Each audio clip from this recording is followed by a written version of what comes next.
Adelante, puedes iniciar ahora. En proceso. Bueno, pues estamos en proceso. Como decía, buenas tardes a todos. Os felicito las Pascuas en esta semana que, como segunda convocatoria, por incidentes versos que el mes pasado tuvimos en el primer intento, espero que esta sea fructífera. Decía que he intentado condensar en algo más de 40 diapositivas o láminas y que de alguna manera quiero restar tiempo al necesario coloquio. De las sugerencias incluso están incluidas. Recuerdo que de las últimas diapos, ya lo comentaré, pues incluso alguna sugerencia había tenido de la versión anterior y por lo tanto ya estipulada, concretamente de Mariana Cafarachi, que la incluí. Y por tanto vamos a empezar, bueno, pues con esta sesión que, como el título indica, tiende reunir o recoger o resaltar aspectos más importantes. Paréntesis: cuando en sala por defecto está el micrófono abierto, así que cuidado con lo que decís, se os cobrará doble la entrada. Apagar el micrófono nada más incorporaros, porque a todo. Pues les decía que con este título intentaremos reunir aquellos aspectos, sobre todo que comportan la parte final de la farmacovigilancia en general, en cuanto a la toma de medidas reguladoras, de medidas administrativas. El resumen que he preparado de lo que, y como es en familia, pues algunas fotos de la gran familia que en tantos años pues hemos ido reuniendo y recogiendo. Habrá algo de regulación de medicamentos, de la necesidad de la farmacovigilancia, qué requerimientos debe comportar o conformar un programa nacional de farmacovigilancia, para detallar cuáles son las funciones que deben de tener las autoridades reguladoras nacionales en este sentido, y algunos ejemplos o tipos de medidas reguladoras.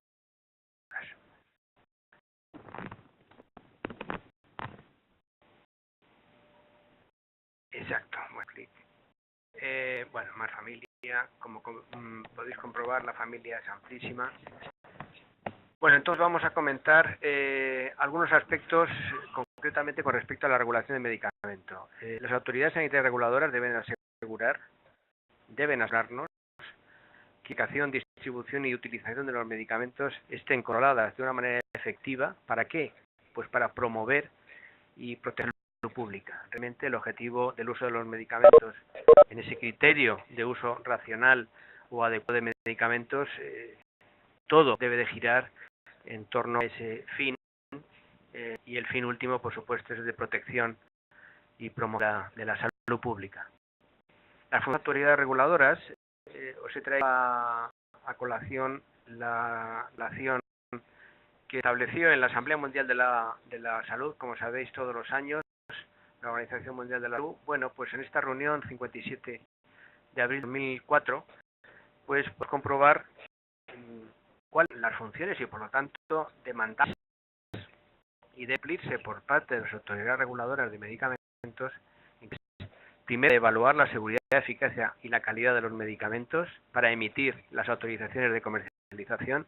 Un punto en este momento: recordad que los medicamentos son los únicos productos manufacturados que se requiere una autorización previa antes de darlos al mercado para comercialización. Por lo tanto, la autoridad reguladora que autoriza, una vez evaluado toda la solicitud del expediente de registro que se solicita por parte de un laboratorio, normalmente laboratorios farmacéuticos de mayor o menor envergadura, esa autorización supone, en definitiva, una alianza en la responsabilidad.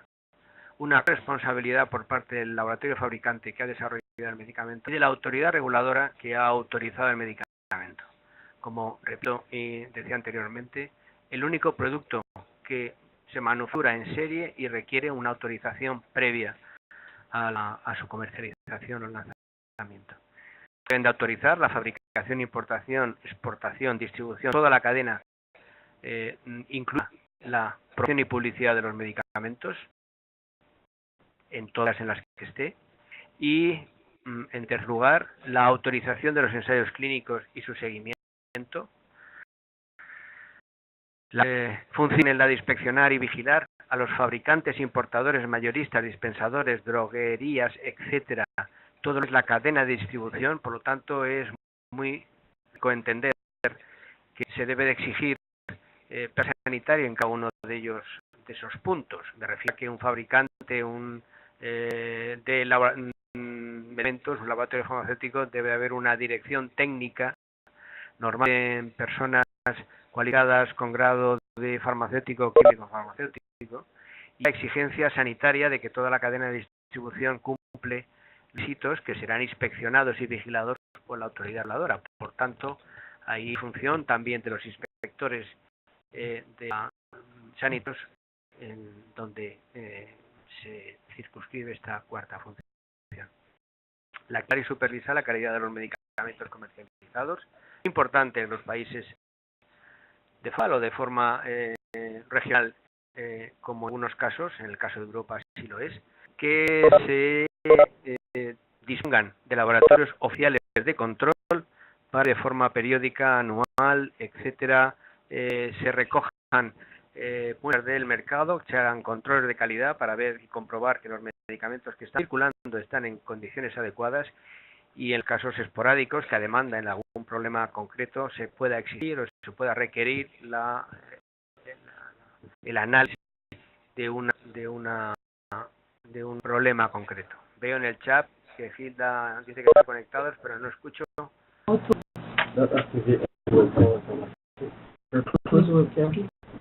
Un paréntesis, al entrar al web en el Quick Start inferior izquierdo hay una pestaña en la cual el Quick Start te ofrece tres iconos. El de la izquierda, azul, es para conectar el audio y con el micro, de tal forma que con entrar solo no es suficiente. Anuncio el inserto informativo. Continuando con esta función, que será la de regular la promoción y publicidad de los medicamentos. Es muy importante que haya regulación que establezca qué se puede y qué no se puede utilizar en la promoción de los medicamentos, y sobre todo si son de receta o de uso digamos bajo prescripción médica. Lógicamente la publicidad debería estar, como está en la mayoría de los países, excepto Estados Unidos, totalmente restringida, totalmente limitada, los que sean OTCs o sin prescripciones, etcétera, etcétera. La más sería, nos toca en la materia, como es la de vigilar las reacciones adversas a los medicamentos. ¿En dónde? Pues en el ámbito geográfico que circunscribe la autoridad reguladora, por supuesto, de forma, como lo vemos, colaborativa. Y luego, por último, la de proporcionar información independiente sobre los medicamentos a los profesionales de la población. Es una tarea que también es función de las autoridades reguladoras. Por supuesto, colaboración con tantas y tantas iniciativas, algunas de ellas son las que no he traído aquí, por ejemplo, la red de centros de información, etcétera, que en varios ámbitos, sean ellos académicos o sean institucionales, bueno, pues también ofrecen ese tipo de información, pero es muy importante que la autoridad reguladora asuma también esa función. Poder de la manera que la regulación de medicamentos supone que las autoridades sanitarias que regulan deben asegurarnos que los medicamentos que se autorizan y se ponen en el mercado cumplan con los requisitos que sus normativas establecen. 4 aspectos, que siempre se olvida la cuarta, pero tan importante, no por ser la última menos importante: calidad, seguridad, eficacia. Deben de completarse, demostrarse y presentarse con informes de los aspectos de calidad, como el de estabilidad, caducidad, qué tipo de moléculas, isómeros, etcétera, etcétera. De seguridad aguda y crónica, normalmente considerado sobre todo seguridad preclínica en animales o en células. La eficacia en cuanto a ensayos clínicos que demuestren la eficacia, datos de farmacocinética, farmacodinámica, todo el desarrollo propio que permita conocer al fármaco para su adecuada utilización en las indicaciones que se soliciten los ensayos. Y un cuarto importante aspecto, la de asegurar, por lo tanto, a la reguladora, una identificación que sea inívoca, que no haya confusión entre nombres de medicamentos, con una información para la utilización. Algo que no debemos de olvidar. Un medicamento puede ser de calidad, seguridad, eficacia perfecta, 100%, pero etiquetado una mala información, utilizar mal, incluso ser mortal. Tener en cuenta, y en la banda final, en azul, pondré además un ejemplo. Porque es importante que el etiquetado de los envases, en lo que en el envase se denomina como resumen de características del producto, ese o ficha técnica, profesional es la guía del uso del medicamento. Todo Altea, como es un medicamento, requiere un manual de uso. Y ese manual de uso debe ser la ficha técnica en el que se describan con exactitud qué indicaciones autorizadas, qué posología, qué contraindicaciones, etcétera, etcétera, etcétera. Y eso dirigido hacia el médico prescriptor y al resto de profesionales sanitarios. Y en concordancia con esa información, lógicamente, ese otro inserto o prospecto que llamamos acá, que incluido en el envase, deben de ser aquella información breve, más o menos, pero mucho más breve que la primera, dirigida a pacientes o familiares para un adecuado uso del medicamento. Como general, un medicamento se autoriza para una indicación, pero se anule para otra. Si tan reciente, en la red de puntos focales hemos estado viviendo el ejemplo del dietilestilbestrol. Es un retiro de los años 70 como estrógeno en la amenaza de aborto, pero todavía en uso en otras indicaciones que no tienen nada que ver, como es cáncer de próstata, cáncer de mama, tanto en hombre como cáncer de mama en mujer postmenopáusica. Por lo tanto, algo que podemos comentar con la talidomida, que si bien sabemos que todos se retiró en los años principios de los 90 por los efectos de focomelia, meromelia, la talidomida se sigue usando por unos planes de prevención de embarazos, si es el caso de utilizarlo en una mujer en edad fértil. Pero hay indicaciones como mieloma múltiple, entre otras, principalmente esta, que la talidomida y algún derivado más que han salido, siendo este tipo de heterogénea un componente fundamental, como cualquier otro tan teratógeno que todavía utilizamos y está en uso. Recuerdo por los retinoides, bueno, pues que quede constancia que un medicamento puede estar o no, pero dependiendo de para qué indicación, puede ser aceptable o puede ser rechazable. Todo esto es fácil, y esta es una foto de, bueno, pues algunas farmacias, no todas, pero que puede encontrarse uno alrededor para utilizar todo este arsenal terapéutico, y no solamente dentro de los recintos, digamos, institucionales, sino como vemos aquí, bueno, pues un mercadillo en el cual uno puede encontrar entre plantas o herbales una actividad farmacológica que pueden ser útiles, pero también inútiles o a veces tóxicos. De los ensayos, bueno, pues es la de identificar las reacciones adversas de tipo A, son aquellas que están ligadas al mecanismo de acción y ocurren ópticas, pero esto, las que podemos englobar en el tipo B, las que no están relacionadas con el mecanismo de acción, no son dosis dependientes, son idiosincrásicas, etcétera. En los ensayos clínicos vamos a poder detectar algunas, como para aceptar como no altamente tóxico, pero un grado de incertidumbre porque va a ser mínima la información, que va a tener de muy frecuentes, tienen una frecuencia de 1% o superior, uno de cada 80 o uno de cada 50, uno de cada 10 pacientes expuestos, con un periodo corto, no más prolongado a partir de 6 meses, sino en un periodo relacionado con la toma o la utilización. Algo muy importante, y solamente aquellos efectos que ocurran en las poblaciones de estudio. Como bien sabéis, los ensayos clínicos con los motivos de inclusión y exclusión pues invalidan, digamos, la validez externa, no todo completa, tanto en que no se incluyen personas que en la práctica habitual, en la evaluación general, es en donde luego finalmente se utilizan los medicamentos. Un ejemplo, por lo tanto, el final de la lámina es que no se detectan todas, sí, las más importantes y lo suficientes como para admitir con eficacia y con una seguridad o toxicidad aceptable, pues en esas adversas que los ensayos clínicos nos pueden manifestar.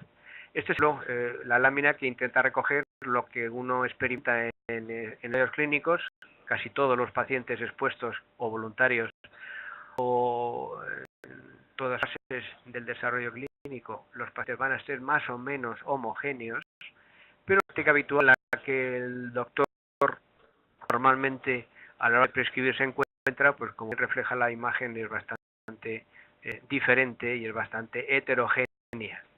Tan heterogénea como un ejemplo que os pongo a continuación. Bueno, pues este es uno de tantos estudios, este de JAMA del año 2000, en el que una misma dosis de sildenafilo, el Viagra, 100 miligramos por día.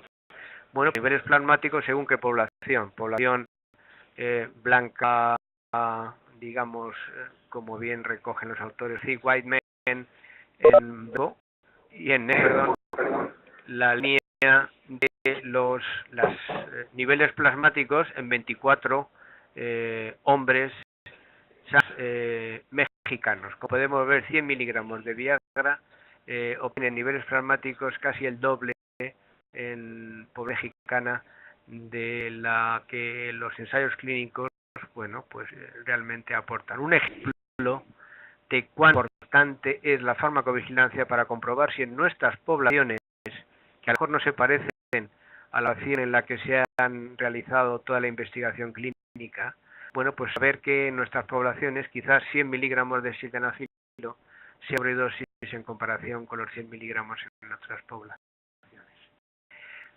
En la siguiente pongo que la definición de la farmacovigilancia actualmente la OMS otorga. Es una actividad de salud pública, eso es muy importante tenerlo en cuenta, el impacto es en toda la población.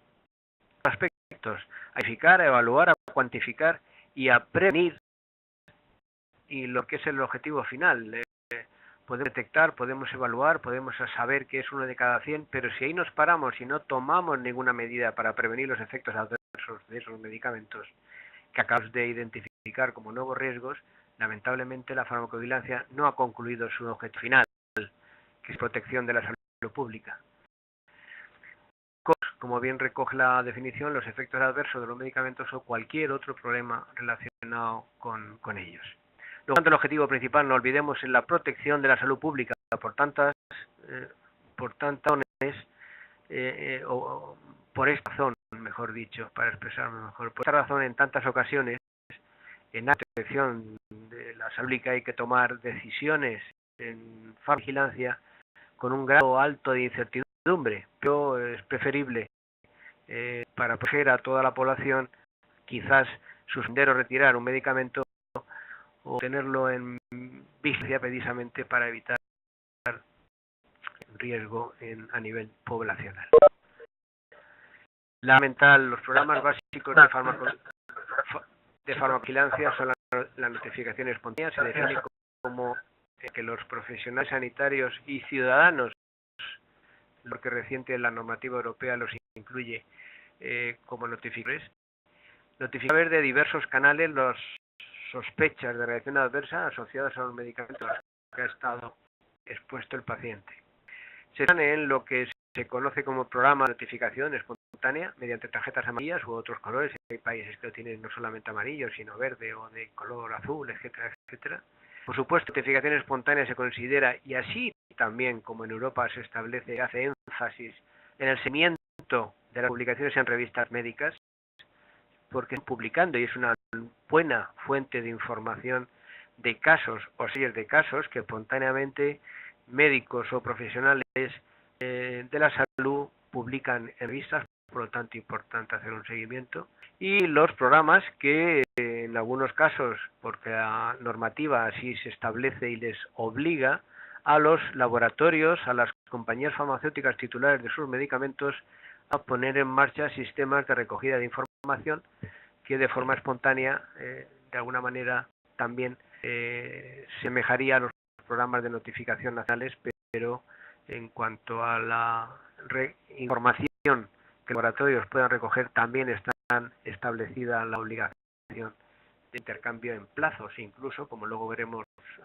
adelante, para todas las autoridades reguladoras, como las compañías titulares de los medicamentos, si tienen esa información tan importante, pedir para toda la evaluación y en su caso toma de decisiones.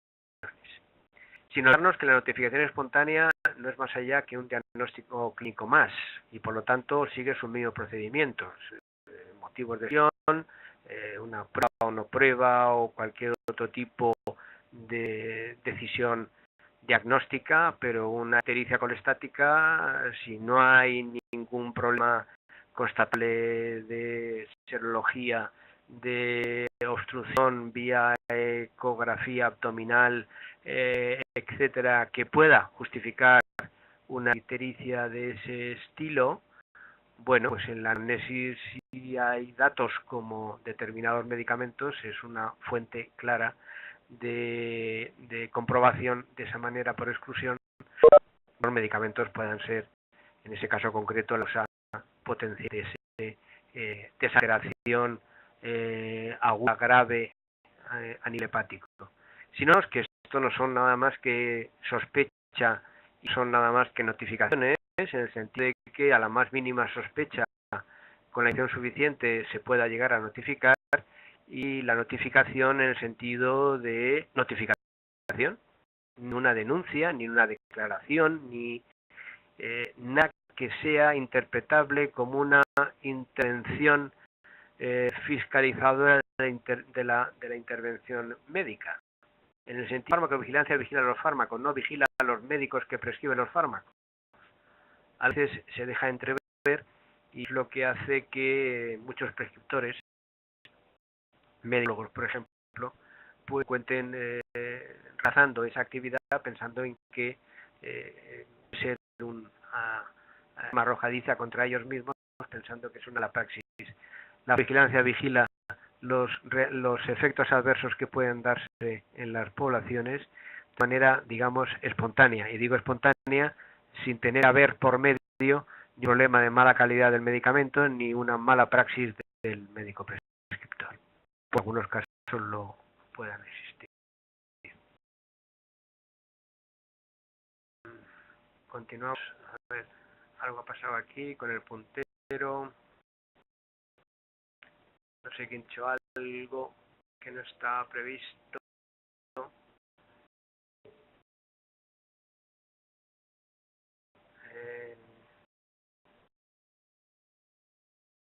Janet, que ha hecho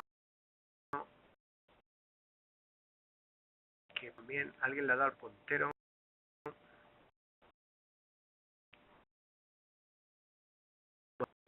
No sé hasta cuándo.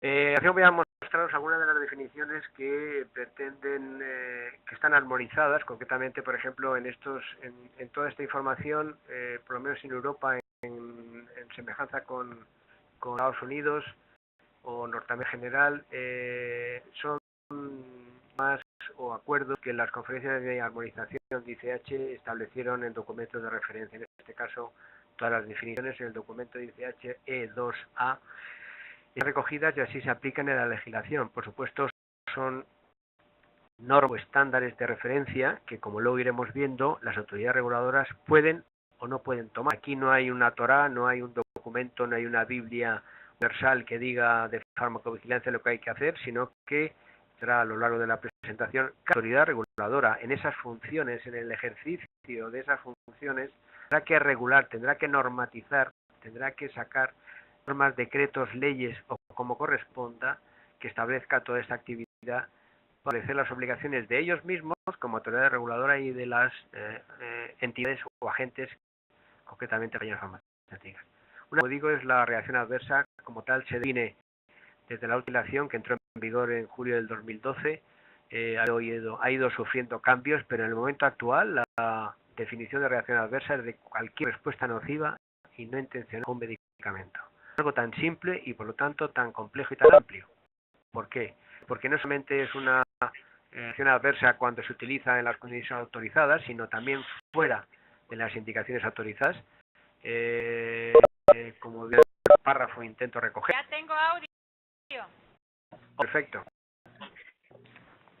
Dependencia, de abuso, de uso incorrecto, cualquiera que sea la causa, sea digamos prevista o no prevista, esté establecida o no en la ficha técnica, en cualquier caso que quepa pensar la relación con la utilización de un medicamento y ha producido un daño, por lo tanto es etiquetado, es considerado una reacción adversa y por lo tanto con todos los requisitos.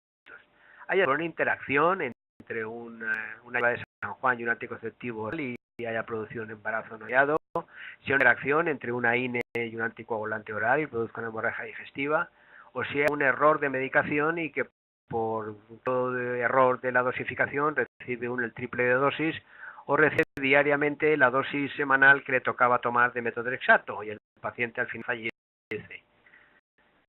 Sea a efectos finales, si el daño está relacionado con el uso de un medicamento, como en toda Europa se considera esa la definición de reacción adversa. Independiente de todo, y esto lo he puesto simplemente como ejemplo de tantas veces que nos confunden y simplemente es un laberinto intentar distinguir, que no ha lugar, no hace falta, término adverso, efecto colateral, efecto secundario, primario, etcétera. Sí, en cambio, acontecimiento adverso, porque como adverso en ensayos clínicos, sí es lo que se notifica. Los acontecimientos adversos relacionados con un fármaco de investigación, sí es la fuente de notificar individualmente las reacciones adversas que estén en un fármaco de investigación. La sospecha de reacción adversa se puede definir como una hipótesis. Una hipótesis, yo supongo que hay una relación causal entre la exposición a un medicamento y una determinada manifestación clínica. La relación se sospecha, pero es excepcional, como decíamos anteriormente, que haya ninguna prueba confirmatoria que nos dé tal o cual efecto o síntoma, signo clínico, digamos, esté producido por tal o cual fármaco. Habrá pruebas que diagnostiquen o que aporten información de incremento de niveles plasmáticos. Habrá pruebas de ecografía abdominal que describen pues una inflamación de vías biliares y por lo tanto información que toda agregada y por eso nos apunten, por lo que decíamos anteriormente, la ictericia colestática, que la sospecha se centra en el fármaco. Si bien recordar que en farmacovigilancia, por más interesante tener una notificación de una fecha de reacción adversa muy bien documentada, la unidad de análisis no es cada caso, sino el conjunto que se den como señales. Señal de farmacovigilancia es un conjunto de notificaciones de sospechas de reacciones adversas, pero también cualquier otra información que permite identificar un riesgo de forma consistente, algo que nos alerte de que hay un nuevo riesgo en naturaleza o en frecuencia. Puede ser una pancreatitis cuando antes no estuviera descrita, puede ser un incremento de una hepática cuando antes solamente teníamos ligeros elevaciones de transaminasas. En esos son señales de vigilancia que hay que manejar. La generación de señales se utilizan muchas fuentes de información, algunas de ellas se indican a continuación. Los informes periódicos de seguridad es una de ellas, la recopilación de esa información periódica que se les exige a las compañías que vayan reuniendo de forma periódica una vez que está el medicamento en el mercado, nuevos ensayos clínicos, datos de estudios observacionales, datos de toxicología, etcétera. Cualquier punto de información nueva nos puede estudiar una nueva señal en farmacovigilancia. Claro, el tema es que cuando preguntas, pues lo que la imagen muestra. Si en uno de nuestros hospitales preguntáramos a los profesionales cuáles acciones adversas habéis visto, bueno, pues realmente nos encontraríamos con una escena como la de la pantalla. ¿Por qué? Pues porque muchas veces el día a día, la presión, el trabajo hace que uno no detecte como reacción adversa lo que a lo mejor simplemente son cuadros, patologías que intenta uno resolver, sacar al paciente, pero hay que completarla con una información de recopilar historia clínica, etcétera, y comprobar quizás que el problema ha sido una reacción relacionada con el medicamento. un fármaco sospechoso? Bueno, pues tenéis aquí en pantalla una definición. Será todo medicamento que presente una secuencia temporal y farmacocinética y farmacodinámica sea compatible con la etiología de la reacción adversa. Bueno, pues si tenéis un shock anafiláctico que se produce después de haber administrado un analgésico intravenoso pues en un conefrítico, paciente que ya de tiempo atrás estaba polimedicado, pues la pregunta sería, ¿cuál es el sospechoso de ese shock anafiláctico? Los 6 medicamentos que tomaba de hace 3 años más este último, o prácticamente el analgésico venoso que con calco recibe el paciente y por pica la patología de esa reacción adversa está más que relacionada con que 15 minutos antes recibido por vía intravenosa ese analgésico. Un ejemplo de cómo la historia, la descripción del caso clínico es fácilmente entendible cuáles son los fármacos sospechosos, porque el plural se refiere como en la última línea el que también puede ser la causa la interacción de 2 fármacos, 2 o 2 sustancias con actividad farmacológica. Concretamente, por ejemplo, mujer recibiendo anticonceptivo oral hormonal de forma y temporalmente empieza a tomar hierba de San Juan y pero por sus propiedades antidepresivas y que de alguna manera, bueno, pues ya es conocido que las hipericinas de San Juan pueden interaccionar con estrógenos y progestágenos y producir un estímulo, una inducción de los citocromos 3 a 4, la vía que se metabolizan estos estrógenos y progestágenos, y en definitiva reducir el efecto anticonceptivo de la irregular finalmente, bueno, pues que la conjunción en el tiempo de San Juan, la actividad farmacológica impide el efecto anticonceptivo y por lo tanto el potencial embarazo no esperado que puede producirse en estos casos, como se han publicado casos. La reacción adversa también se puede definir y está definido y estandarizado también, como digo, tanto a nivel de la Unión Europea como de Estados Unidos y Japón en cuanto a los estándares o a las referencias de ICH. La reacción adversa grave se define aquella que o bien causa la muerte, puede poner en peligro la vida del paciente, exige la hospitalización o la prolongación, ocasiona discapacidad o invalidez significativa, constituye anomalía congénita o defecto de nacimiento, o se consideran importantes desde un punto de vista médico, aunque no cumplan los criterios anteriores.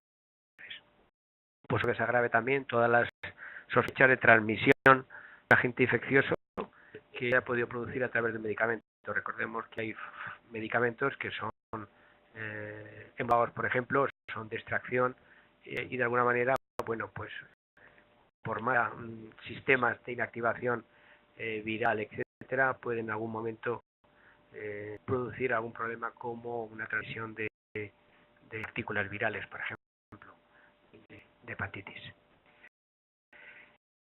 La realidad también me interesa comentarla. Se considera aquella RAM cuya naturaleza, gravedad o consecuencias no sean coherentes con la información descrita en la ficha técnica del medicamento. Esto es entrecomillado, se refiere lógicamente, como bien pongo a pie de página, el decreto que español y consensuado y armonizado a nivel europeo, todos los países europeos entienden estos conceptos y estas definiciones iguales. Por lo tanto, esperado será todo aquello que no esté descrito en la ficha técnica del medicamento. Aquí al hecho les he puesto el contenido que debe tener la ficha técnica, resumen de las características del producto. Y si es importante reunir toda esta información, más importante es distribuirla. Porque el documento de referencia de los médicos prescriptores y del resto de profesionales de la salud. Pues si el médico prescriptor no sabe para qué indicaciones está autorizado el medicamento, no tiene por qué irse al Martin Day ni a ninguna bibliografía al uso para identificar. ¿Por qué? Pues porque entonces no tendría sentido y no podríamos hablar ni de señales, cosa que no está en esta relación, ni podría hablar de uso off-label, porque si no conocemos el label, no podemos hablar de que otro uso puede ser off-label. Lo digo porque no todos los países tenéis la suerte de disponer fácilmente y autoridades reguladoras facilitarlo. La ficha técnica o resumen como monografía del producto permite al médico prescriptor principalmente un uso adecuado. Bien, como decía anteriormente, yo lo defino como la guía de uso del medicamento para profesionales, lo que en otra tecnología podríamos hablar del user manual, pero prospecto inserto que debe ir en todos los envases para un correcto uso adecuado del medicamento por el paciente o por los familiares, requiere esa guía abreviada de uso o user guide que atrevo a comparar para que el medicamento entre ambos, tanto el profesional que prescribe o administra o dispensan como el paciente que lo recibe, esté suficientemente informado para que, como digo, el uso del medicamento sea lo más adecuado.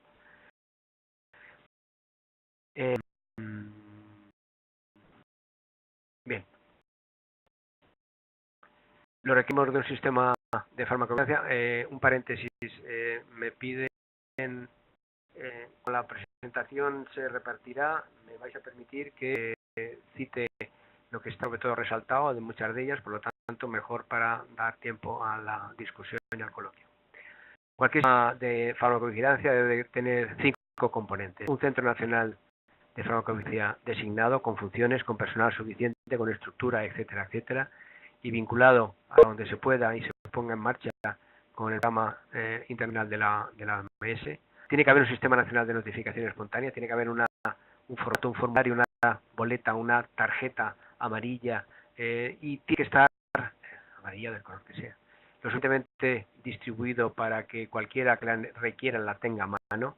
De base de datos nacional, un sistema que nos permita unir y gestionar las notificaciones. Tiene que haber un comité asesor para tomar de decisiones y asistencia técnica esté avalada por un comité de expertos multidisciplinar. Y tiene que haber una de comunicación, lógicamente para la comunicación de rutinaria, como la comunicación de crisis, de las decisiones que se hayan podido tomar ante un problema. La dirección la tenéis, son documentos de la OMS y están también a pie de página las direcciones de internet donde está Los deben de basarse en sencillez, algo importante para reunir la información, debe ser rápidas y desde luego los comités debe haber suficiente para ello. Todos, pero sobre para difundir la información. La información debe de llegarnos rápido, punto 1, pero las decisiones deben colaborar todas las instituciones posibles en difusión de esa información, en notas, cuando ha habido una retirada, etcétera, etcétera. Y por supuesto, equipos de expertos. Mayor multidisciplinaridad es importante para tener entre todos la visión más completa de la información, que cuál es la situación del país y cuáles son las necesidades, por lo tanto. Y pues es necesario manejo de documentación y sobre todo manejo de informática y de computadoras, que hoy en día son herramientas fundamentales.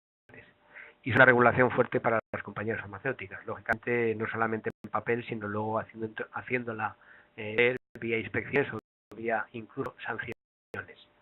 Este es de cómo la información tanto de la industria farmacéutica como de pacientes como de los profesionales de salud a los nacionales, lógicamente por unas vías esta es la que el programa de la OMS facilita, puede ser a través de la plataforma VigiFlow como ejemplo, la reunión de toda la información en VigiBase para intentar analizar y que esa información, ese cúmulo de información permita la detección de señales que, como en el programa de la OMS sabéis, se publican a través del documento del Pharmaceutical Newsletter una vez que señales ya se han difundido, inician los centros nacionales el formato de ese public signal.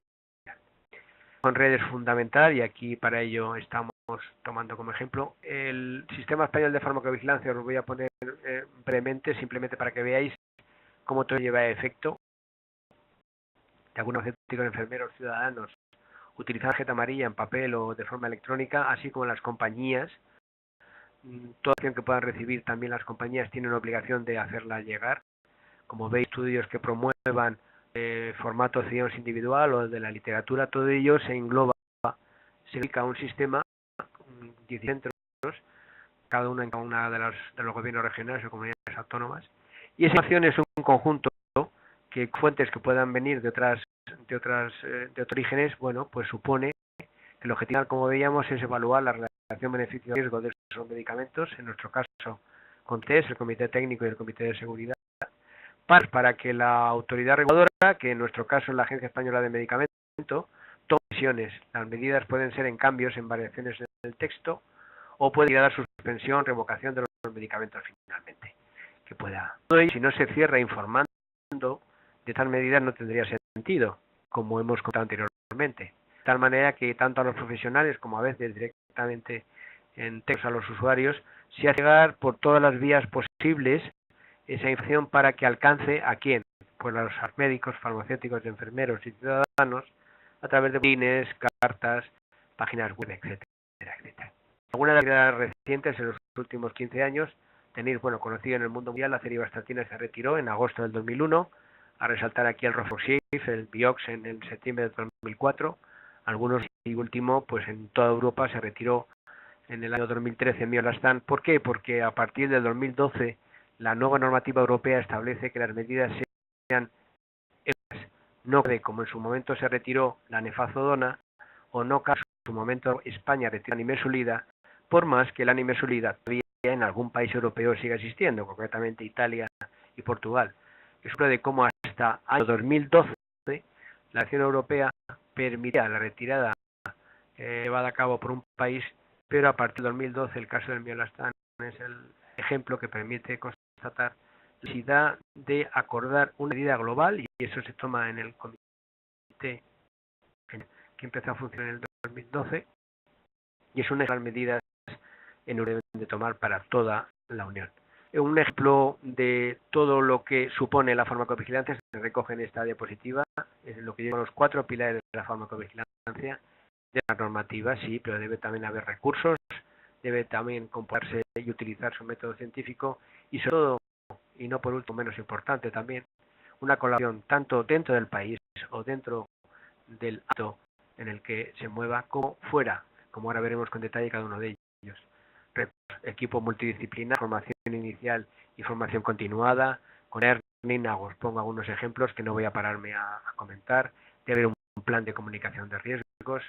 Tiene que haber decretos, normas, reglamentos que establezcan la estructura, las funciones de unos y de otros, de los laboratorios como de los profesionales. Deben plantados sistemas de calidad, documentos de farmacovigilancia, tanto para la industria como para los sistemas nacionales.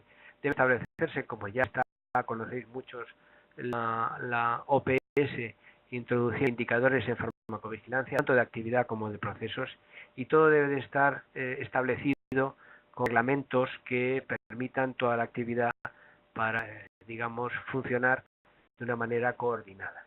Todo ello, como digo, en el pilar de la normativa. El método científico, lógicamente, de establecerse desde la propia notificación espontánea, con evaluación de los casos, la evaluación de causalidad y la imputabilidad, pero para todo el proceso de identificación de señales, como ya se conocen, métodos cualitativos y cuantitativos, los PRR, ROR o el componente de información que el programa de la OMS lleva a cabo, son métodos científicos que dan la gestión de las notificaciones. Por supuesto, los métodos epidemiológicos, cuando estamos hablando de esos observacionales de todas sus variedades, como tenéis aquí citados. Por supuesto, técnicas de comunicación que son tan importantes o más para comunicar a la sociedad en general y a los profesionales en particular, decisiones reguladoras. Y como cooperación tanto intramuros, para captar reacciones adversas de manera directa y ágil, todas las organizaciones, todas las instituciones, todos los profesionales están llamados a cooperar, incluso centros de psicología, organizaciones de seguridad del paciente, tanto para captar nuevas reacciones adversas, como para la información sobre los riesgos. Todas estas actividades que es en las cuales se debe de cooperar, cursos en universidades, en máster, etcétera, etcétera. Y la acción, como decíamos en extramuros, supone que tienen que haber con redes, pues entre países, entre regiones y a nivel global. El programa, mejor ejemplo es el programa internacional de la OMS, que reúne los datos de USALA, más de 14 millones de notificaciones de sospechas adversas. Y algunas redes más que, como tenéis ahí, es una forma de colaborar y de cooperar de una manera entre países.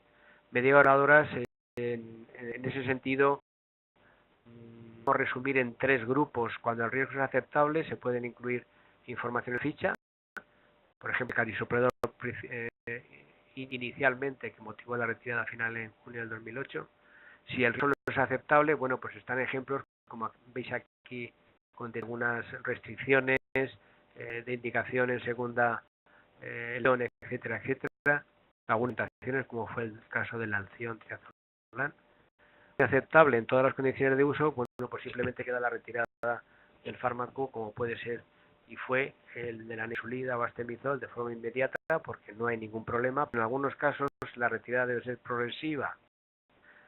De paciente en tratamiento con nefazodona, con tetravalgato, con varaliprida, hay que advertir en 3-4 meses que se va a retirar el fármaco para que el médico busque alternativa. Ha quedado al final. Solo algunas, por ejemplo, talidomida como sedante, exacto, el ejemplo que decíamos anteriormente. Puede haber la retirada del mercado no del fármaco en sí, sino que se unen algunas de las indicaciones para las mostrar un riesgo inaceptable. En la Unión Europea, cada uno de los Estados miembros puede tomar decisiones, pero de alguna forma tanto los comités como de farmacovigilancia y el resto hacen o permiten que todas las autoridades acuerden una medida común a tomar cada uno de los países. Debe o puede tener normas de regulación diferentes. Esto es algo que me permito comentaros. Cada autoridad reguladora de cada país puede tener establecido en norma, en su diario oficial, las normas que se correspondan.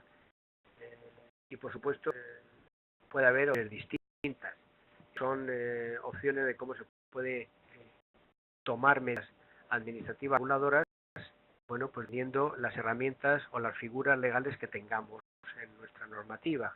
Cartas de DNDR Doctor Letter o Direct Health Professional Communication, con textos revisados por las agencias y que se les sabe que las compañías las envíen vía o correo postal a los profesionales de la salud, o no informativas, que son las que se publican en Europa tanto por la EMA como de las agencias, pasos de prescripción médica a diagnóstico, de invitaciones diferentes que nos pueden hacer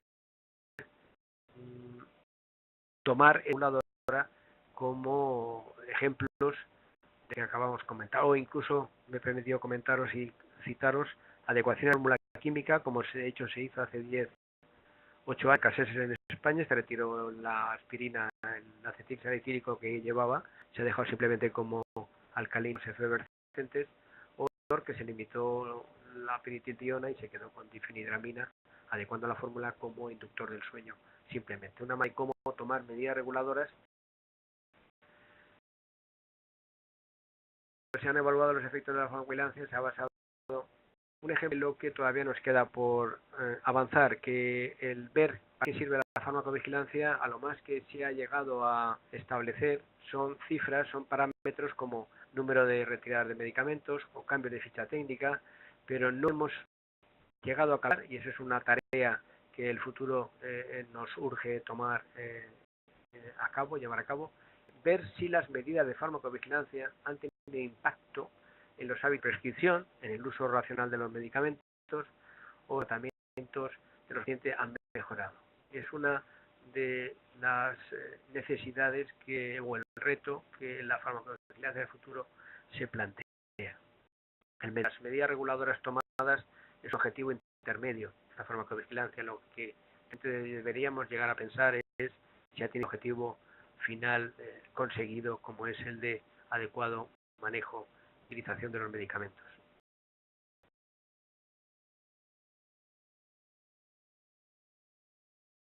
Vamos, termino. Siempre hay que recordar que todo depende de lo que se establece en la normativa y legislación de cada país. Es algo que me gustaría que quedara en la mente. El que hacemos o que no hacemos un país o una región como Europa dependerá muy mucho de la legislación que nos hayamos otorgado, pasando un Parlamento Europeo, etcétera, etcétera. Me refiero que si bien puede haber estándares, normas que puedan dar referencia como PS para planes de gestión de riesgos, para notificación, etcétera, como son las normas ICH, dependerá mucho lo que cada uno de los países haga suyo en su propia legislación. Un ejemplo que me permito compartir, puesto que ya recibí el mes pasado una sugerencia por uno de vosotros, fue, por ejemplo, las medidas que se pueden tomar en España, y esta es la referencia del decreto al uso de los medicamentos para prescripción para médicos y odontólogos, que son los únicos profesionales de la salud que se permite el medicamento. Bueno, pues depende muy mucho los distintos tipos que pueda haber. Puede haber sujetos a prescripción médica, normalmente de dispensación renovable o no renovable, pero también puede haber medicamentos sujetos a prescripción médica especial, e incluso prescripción restringida, utilización reservada de determinados medios hospitalarios. Por ejemplo, prescripción médica especial, bueno, pues cuando contengan psicotropos, estupefacientes, etcétera, eso es fácilmente entendible. El siguiente, por ejemplo, son de prescripción médica restringida, porque los medicamentos que por características farmacológicas, por novedad o por motivo de salud pública se pueden llegar a reservar para tratamientos solo en medio hospitalario o centros asistenciales autorizados, solo que en España llamamos medicamento hospitalario. Otros pueden ser solamente medicamentos que prescribir por especialistas médicos, y es lo que se denominan como diagnóstico hospitalario de prescripción para determinados médicos, o el grupo, aquellos que de farmacovigilancia de especial control médico. Pueden ser sinoides, pueden ser talidomida, etcétera, etcétera. Simplemente les muestro el ejemplo de cómo los cartonajes, y esto es una buena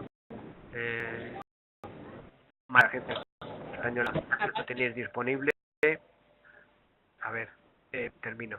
Es la información que se recoge en el envase y que de alguna manera es orientativo de toda la información que comporta el medicamento, con leyendas, pictogramas, símbolos, etcétera, y puede ser útil el aplicarlo para su utilidad terapéutica. Como vemos, lo que decíamos anteriormente, de especial control médico, etcétera, información que el propio base ya puede mostraros. Y terminando las dos últimas, simplemente recordaros que todo ello, esos 4 pilares que decía, se debe completar con un quinto. ¿En qué sentido? Bueno, pues que es importante la memoria, saber qué ha pasado con fármacos, incluso similares a los que actualmente podamos tener, como para nuestras actividades de farmacovigilancia. Una base de datos muy útil, o del Usara Reports, creo que fue, lo vi anunciado en noviembre del 2015, está disponible una página web, un sitio web, Withdrawn, donde está recogidas fármacos, no todos, pero muchísimos fármacos que han ido retirando en los últimos años, y de alguna manera merece la pena a veces consultar cuando tenemos algún similar, etcétera. Y una serie muy buena que incluso acaba de publicar reciente una última trabajo, un paper, es el grupo de Ani Onakpoya, que de alguna manera ha recogido, está publicando esta información utilísima, y de la red de puntos focales la estamos utilizando para revisar lo que todos algunos países tenemos, como carisoprodol, meprogramato, es decir, silvestrol, compando, que lo que tira en otros países, por lo menos en los nuestros, existen, pero es doloroso tener fármacos que saben su riesgo todavía permanece.